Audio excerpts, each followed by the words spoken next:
What would you do if the man you trusted to heal your wife's body was the same man tearing your marriage apart? The glowing screen of my phone at 2 a.m., illuminating a text from an unknown number, felt like a physical blow. Heard your wife's been getting quite the workout with her trainer, even after hours. Maybe check the recovery she's doing at the Hyatt Regency Dallas, room 1407. My breath hitched, a cold dread seeping into my bones. Sarah, my Sarah, had been distant, preoccupied, attributing it to her knee injury recovery.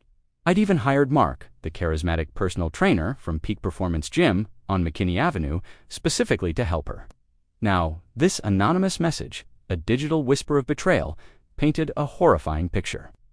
The silence of our bedroom, broken only by Sarah's soft, innocent-sounding breaths beside me, felt like a suffocating lie. My world, once solid, was fracturing, and I knew, with a sickening certainty, that the truth was waiting, ugly and unavoidable, just beyond the dawn. If you genuinely enjoy our stories, please subscribe to the channel, tell us where you're from, and what time it is right now. It's always fascinating to know how far our story flows. The initial shock gave way to a searing humiliation.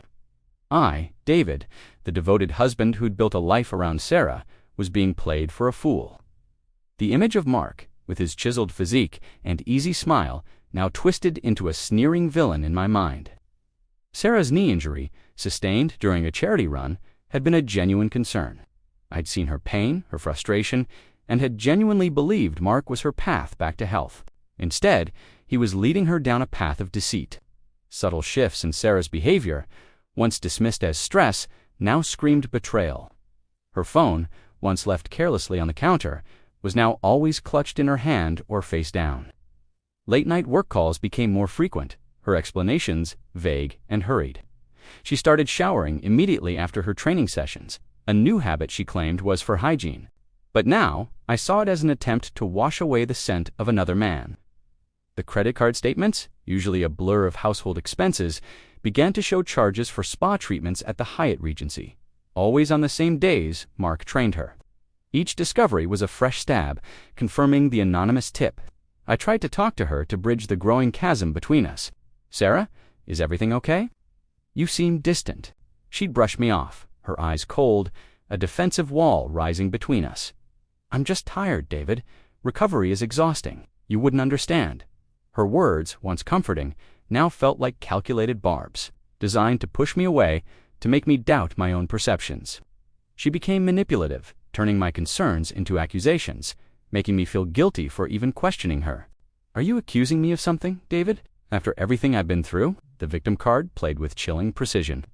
Mark, meanwhile, continued to send me cheerful updates on Sarah's progress, his texts laced with a smug confidence that made my stomach churn. He truly believed he was untouchable, basking in the glow of my unwitting patronage. I felt myself breaking.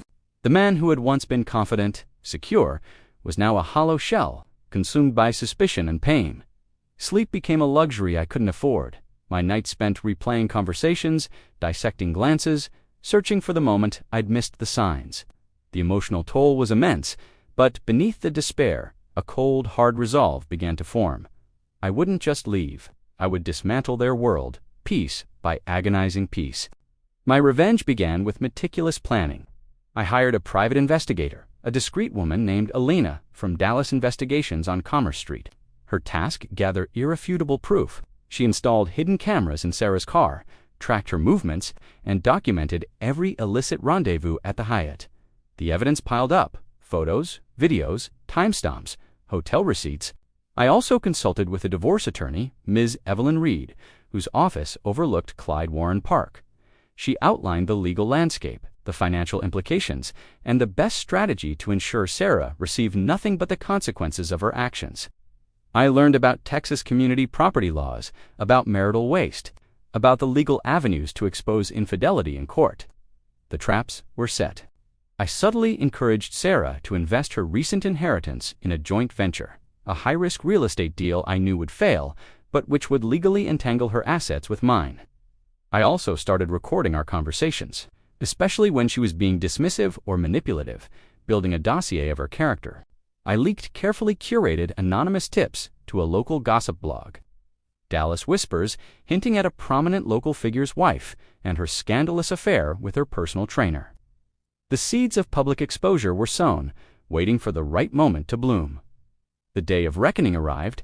It wasn't a dramatic confrontation, but a quiet, devastating unveiling. In the sterile environment of the Dallas County Courthouse, during our divorce proceedings, Ms. Reed presented the evidence. Photos of Sarah and Mark intertwined at the Hyatt. Videos of their clandestine meetings, the hotel bills, the credit card statements. The judge's expression hardened.